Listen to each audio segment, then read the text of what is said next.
Hello, everyone. This is Mark, and I'm just gonna make a little capture of some slides that I created about a month ago, uh, called "Adding Sound Recordings to Google Slides."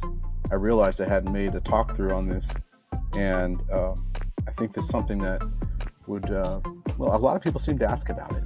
So here's why would you want to add audio files to Google Slides? Many reasons. We might want an easy way to add sound to slide decks.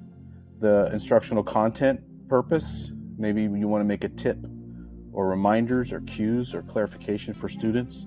Accessibility, to read instructions in the teacher's voice, to capture student voice. Students can capture audio and embed it themselves, and or to answer. Students can answer in an oral. Just provide a spoken answer to a question, or to demonstrate expressive reading. Also, to incorporate arts, you might want to have students do a dramatic reading, a role play, some music, or a song.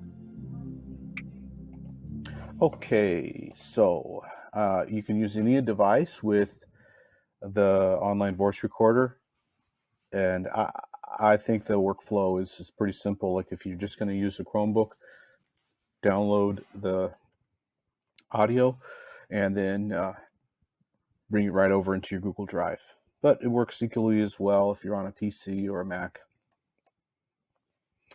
I haven't tried it on a phone or tablet, so I'm not so sure about that.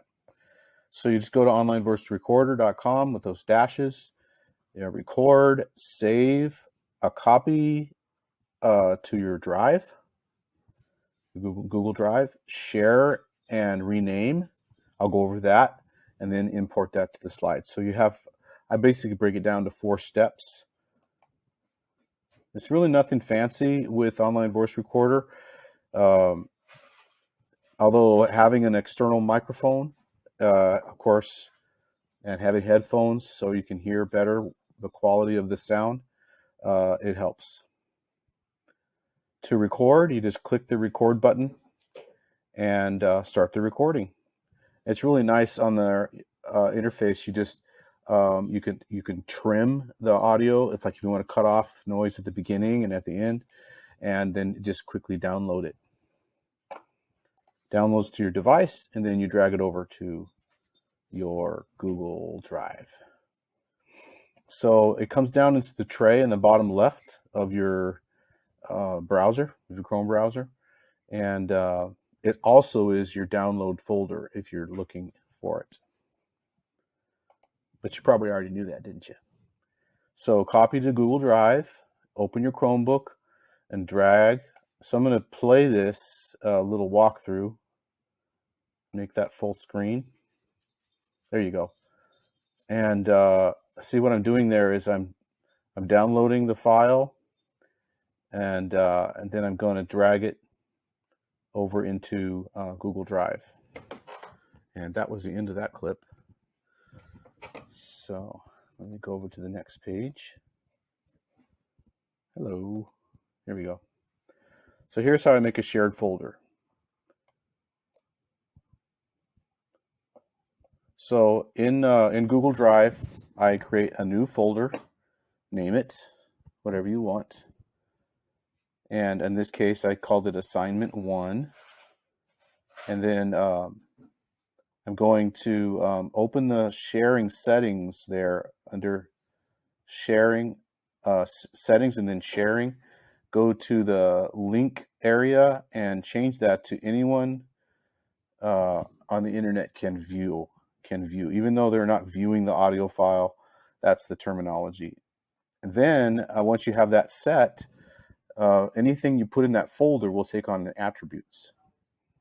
So if you're putting the audio files in there, then they'll be playable. And the reason you want to do that is so that when you embedded it into Google Slides, the audio will play. Now here's how I import the audio file into my slide. Go to Insert, Audio, and then your file should show up here if it's recent. or if you need to, type in the name or part of the name. And remember here, only files that are MP3, that's the audio file, will show up. Select it, click select, and then it puts a little audio file here. I almost forgot that I've noticed that this is kind of a tip in terms of user friendliness or accessibility. So I've noticed that if I just have the little speaker icon that automatically comes up when you add an audio file, it might not be enough, especially for the first time users. So I'm going to put a little click here icon I just found, and then I'm also going to put a little text, just a little guide. Click here to listen. Okay, and so that way it's obvious, right?